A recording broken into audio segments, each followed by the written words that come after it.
Hello and welcome. Today I'm going to be talking about Fatekeeper, a first-person action RPG that recently launched into early access. If you're thinking this kind of reminds you of another first-person ARPG, yes, you can Fusroda things off of a cliff. Though it differs from Skyrim in a lot of key ways.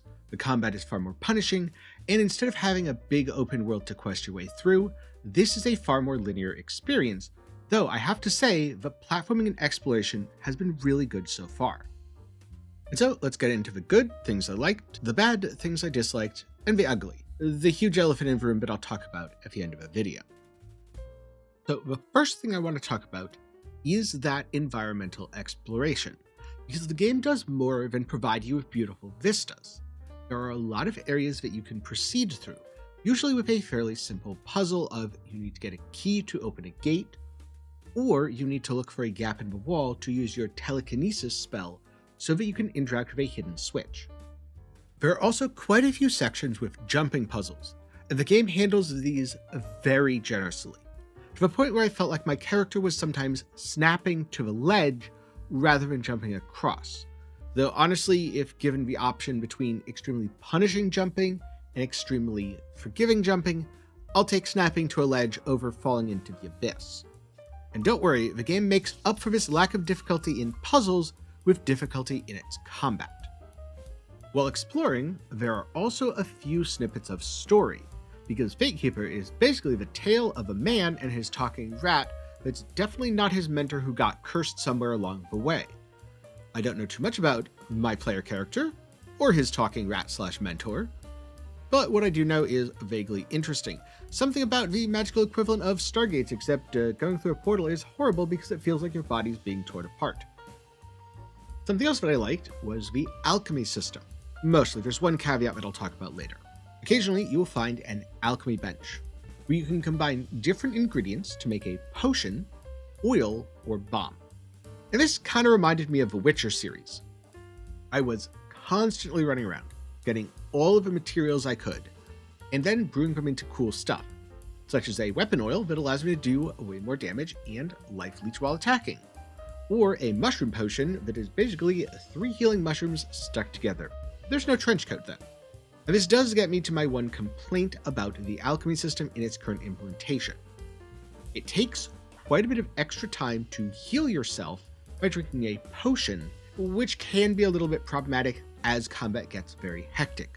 If you're just eating a single mushroom, you get less healing, but it's faster, and I found it was often better to heal with regular mushrooms or herbs as opposed to using the potions. That said, before a tough fight, applying an oil to my weapon, that was really good. And then the next thing is the way magic feels.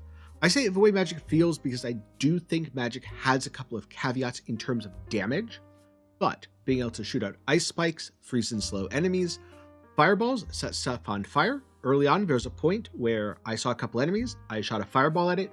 Not only did it set the enemies on fire, but it collapsed some of the scenery. That was a very cool experience. And the wind magic can literally knock enemies away. So if you like Fusroda in Skyrim, yes, you can kill many enemies by knocking them off cliffs. Then you have telekinesis, which is used for puzzle solving and also grabbing enemies in combat, though it's not quite a hand of God that you can use to throw them around or swing them at other enemies, maybe in the future. Next up, I want to talk about the bad. Before I do though, a quick reminder that if you're enjoying the video so far, get subscribed. I'm going to be giving my thoughts on plenty more games in the future. Also, maybe check out my Steam Curator page after this, where I have reviews for pretty much everything I play, even those things that don't make it into the videos. And this is a good time to talk about the bad.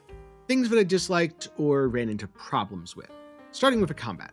Because right now, it's not that the combat is itself bad, I just think it has some unfortunate caveats. Against a single enemy, it is very easy to kick them, knock them down, and just wail on them. Or you can even block their attack, their weapon will rebound, and then wail on them. And with the hit stagger for most of your weapons, it's pretty unlikely that they get to do much.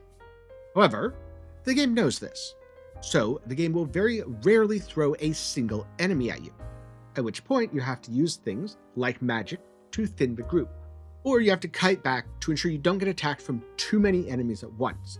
You can block one attack, you can even sometimes block 2 or 3, but if 4 things are attacking you from 4 different directions, it's going to go very badly very quickly. This led to me using magic to separate enemies from the group, or kiting back and hiding around a pillar, which was fine, but neither of which were super engaging playstyles. And when I tried to be more aggressive, I often ran up against weird things like I'd hit my block button, but my character wouldn't block, and then I'd take a bunch of damage, which is bad because healing is super limited. There was one fight towards the end of early access against a Minotaur enemy that really showed how flawed the combat was. He had 3 adds, was very aggressive, and hit insanely hard. And so I spent most of the time just running in circles and hoping that I didn't get hit while slowly chipping away at him, which again, not that fun of an experience for me. Another problem I ran into pretty consistently was ranged foes. I think magic's supposed to be the counter here, but given how limited mana was, it's just not a great tool for the job, and so instead I'd run into melee and do my best to just beat them up before they did too much damage to me.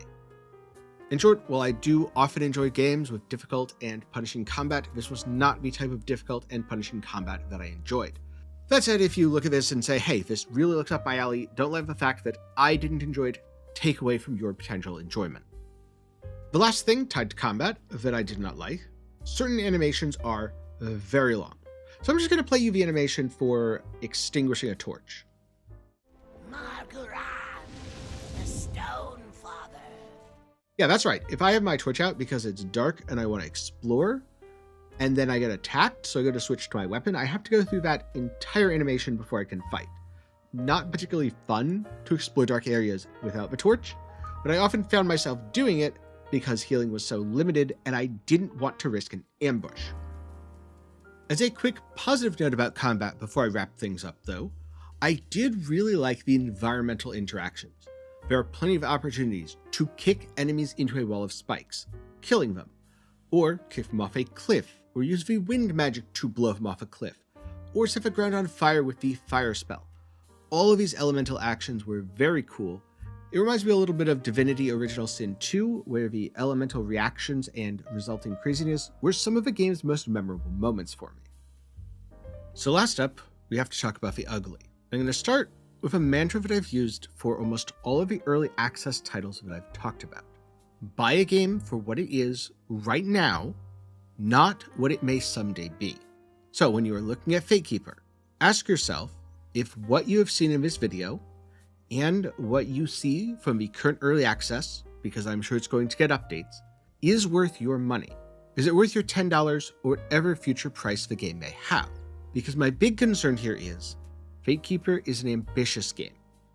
And right now, the current early access version feels less like an early access release, a product to be sold, and more like a demo that should have been free as part of Steam Next Fest. Because honestly, if I'd encountered this as a Next Fest demo, I'd be pretty pumped. There is a lot of potential here. I personally don't like the way the combat feels currently, but if it was cleaned up, I could see myself enjoying it. Something that I didn't even talk about so far is the skill tree. Why? Because I don't get a high enough level in the early access currently to get enough passives to do all of the cool stuff that it promises. But my concern is that while the game does have potential, it may never be finished. Now, I would love nothing more than to be wrong about this. For the game to have a very smooth early access where it's built out, things are polished, bugs are fixed, maybe everything's cleaned up, and it has a great 1.0 launch, regardless of whether it ultimately ends up being for me.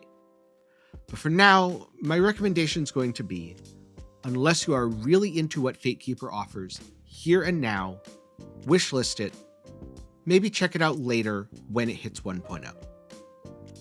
And so those are my thoughts after trying the early access for Fatekeeper. And going into this, I thought, hey, this looks like a nice, chill Skyrim-like. The world's absolutely beautiful, and that part the game 100% lives up to so far. Maybe there's going to be some Celtic-inspired music, I go on adventures. It'll be a chill time. The game was not a chill time. The game is quite punishing, and I was constantly worried about food and how many enemies were going to attack me next. But you know what? A punishing experience in a first-person perspective? I'm down for that.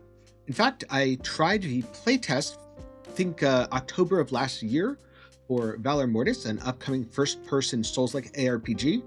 That was great. I highly recommend that you check out my video for that after this, because if you like first-person games with challenging combat, that's probably going to be up your alley as well. Again, for me, in terms of Fatekeeper, I recommend giving it a pass for now, but maybe keep it on your wish list and revisit it once 1.0 arrives. But that's going to be it for me today. So thank you very much for watching to the end. I'm glad you've enjoyed. Remember, if you want something else to watch, check out my video on Valor Mortis. If not, I'll see you in the next one.